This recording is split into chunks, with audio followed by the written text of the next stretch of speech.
हर हर महादेव सभी को। जय श्री हरि विष्णु। कार्तिक मास महात्म्य कथा अध्याय 8। जिसकी दया से सरस्वती भाव रही उपजाए। कार्तिक महात्म का कमल लिखे 8वां अध्याय।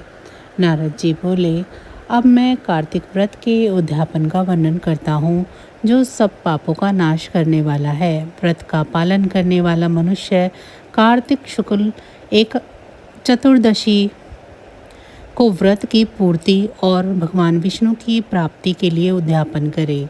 तुलसी के ऊपर एक सुंदर मंडप बनवावे, उसे केले के खंभों से संयुक्त करके नाना प्रकार की धातुओं से उसकी विचित्र शोभा बढ़ावे। मंडप के चारों ओर दीपकों की श्रेणी सुंदर ढंग से सजा कर रखे। उस मंडप में सुंदर बंधनवारों से सुशोभित 4 दरवाजे बनवावे और उन्हें फूलों से तथा चवर से सुसज्जित करे।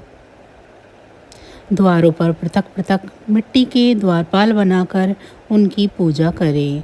उनके नाम इस प्रकार हैं: जय, विजय, चंड, प्रचंड, नंद, सुनंद, कुमुद और कुमुदाक्ष। उन्हें चारों दरवाजे पर 2-2 के क्रम से स्थापित कर भक्ति पूर्वक पूजन करे।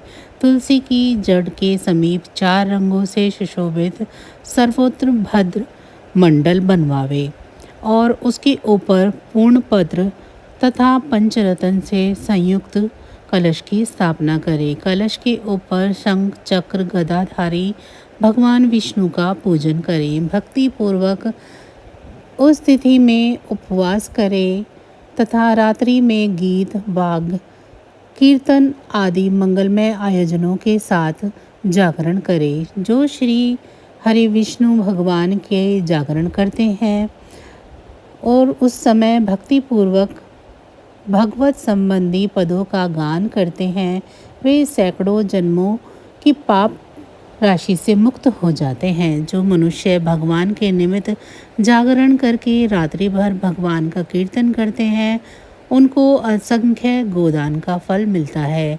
जो मनुष्य भगवान की मूर्ति के सामने नित्य गान करते हैं, उनके अनेक जन्मों के एकत्रित पाप नष्ट हो जाते हैं। जो भगवान के सम्मुख बैठकर कीर्तन करते हैं और बंसी आदि बजाकर भक्तों को प्रसन्न करते हैं तथा भक्ति से रात्रि भर जागरण करते हैं, उन्हें करोड़ों तीर्थों का फल मिलता है। उसके बाद पूर्णमासी में एक सप्तनीक ब्राह्मण को निमंत्रण दे। प्रातःकाल स्नान और देव पूजन करके वेदी पर अग्नि की स्थापना करें और भगवान की प्रीति के लिए तिल और खीर की आहुति दें। होम की शेष विधि पूरी करके भक्तिपूर्वक ब्राह्मणों का भोजन करें और उन्हें यथाशक्ति दक्षिणा दें। फिर उनसे इस प्रकार क्षमा प्रार्थना करें: आप सब लोगों की अनुकंपा से मुझ पर भगवान सदैव प्रसन्न रहें। इस व्रत को करने से मेरे 7 जन्मों के किए हुए पाप नष्ट हो जाएं और मेरी संतान चिरंजीवी हो। इस पूजा के द्वारा मेरी सभी मनोकामनाएं पूरी हों। मेरी मृत्यु के पश्चात अतिशय दुर्लभ विष्णु लोक की प्राप्ति हो।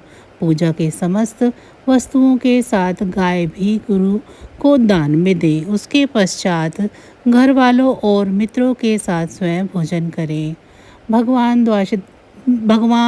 द्वादशी तिथि को शयन से उठें, त्रयोदशी को देवताओं से मिले और चतुर्दशी को सबने उनका दर्शन व पूजन किया। इसीलिए उस तिथि में भगवान की पूजा करनी चाहिए। गुरु की आज्ञा से भगवान विष्णु की सर्व स्वर्णमयी प्रतिमा का पूजन करें। इस पूर्णिमा को पुष्कर तीर्थ की यात्रा श्रेष्ठ मानी गई है। कार्तिक माह में इस विधि का पालन करना चाहिए। जो इस प्रकार कार्तिक के व्रत का पालन करते हैं, वे धन और पूजनीय हैं। उन्हें उत्तम फल की प्राप्ति होती है। जो भगवान विष्णु की भक्ति में तत्पर हो कार्तिक में व्रत का पालन करते हैं, उनके शरीर में स्थित सभी पाप तत्काल नष्ट हो जाते हैं। जो श्रद्धा पूर्वक कार्तिक के उद्यापन का महत्व सुनता है या सुनाता है, वह भगवान विष्णु का सायुज्य प्राप्त करता है। तो बस आज की जानकारी इतनी ही थी। फिर मिलेंगे हम आपको ऐसी ही किसी अन्य जानकारी के साथ अगली वीडियो में। तब तक अगर आपको मेरी ये जानकारी अच्छी लगी है तो वीडियो को लाइक करें। चैनल को अभी तक सब्सक्राइब नहीं किया है तो ऐसी ही और जानकारियों के लिए चैनल को भी सब्सक्राइब कर लें और कमेंट बॉक्स में श्री हरि विष्णु ज़रूर लिखें।